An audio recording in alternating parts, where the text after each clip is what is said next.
आमर प्रत्येक मान्य श्रोता को आज विशेष दिवस अभिनंदन जनाए। कैलेंडर आज दिन को शुभ शुक्रवार रूपे नामित करिछि। तेबे वर्षर ए गोटे दिन को कहीं शुभ बोली कहुई। ए दिनर गुरुत्व कौन? हाँ, यह थिला प्राय 2000 वर्ष तलर घटना। जो दिन जगतर त्राणकर्ता प्रभु श्रीख्रीष्ट समस्त मानवर मुक्ति बा परित्राण निमंते क्रूस उपरे आपना को बलि करथिले। तेबे जड़े व्यक्ति मृत्यु किपरि शुभ हो पारे? प्रभु श्रीकृष्ण समय जिहुदी धर्मर महाजाजक कयफा लोक मान परामर्श दौ दौ भविष्यवाणी करी कहिले, तुए मैंने किछि जान नाही। समुदाय जाति विनष्ट न होई लोक साधारण निमंते जड़े जे मरिबा तुम मान पक्षरे मंगलजनक, यह मध्य तुमे माने विचार करूना। मंगलजनक कहले शुभ।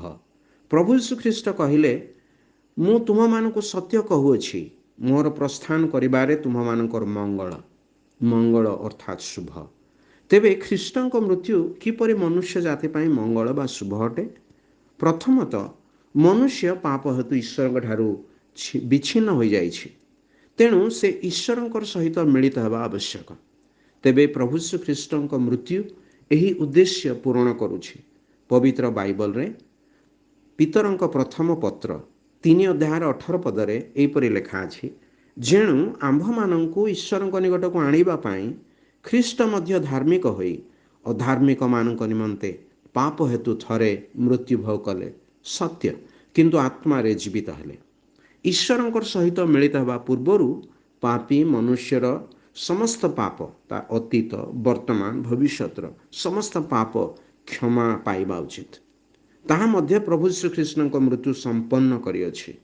प्रभु जीशु क्रूसरे कंटाबिद्ध होई झुली रहिथिबा समय रे बाणी करी कहिले, ताहा लूक लिखित सुसमाचार 23 अध्याय 34 पदरु आमे पाठ करू। सेते बेले जीशु कहिले, पिता ए मानकु क्षमा कर, कारण ए माने कौन करंती ताहा जानती नाही।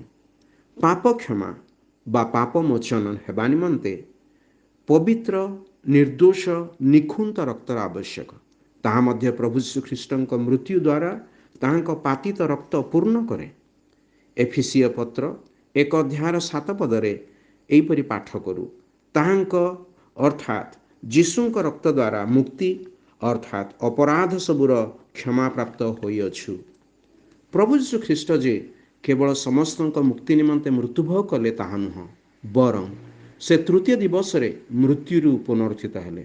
आज जे के ताहांक मृत्यु पुनरुत्थान रे विश्वास करी ताहांको निजर त्राणकर्ता प्रभु ग्रहण करती, से मानको पाप क्षमा मुक्ति प्रदान करी ईश्वरंकर सहित मिलित कराइबा निमंते नित्य जीवित अटंती। प्रिय बंधु, ए वार्ता प्रति आपणकर प्रतिक्रिया कौन?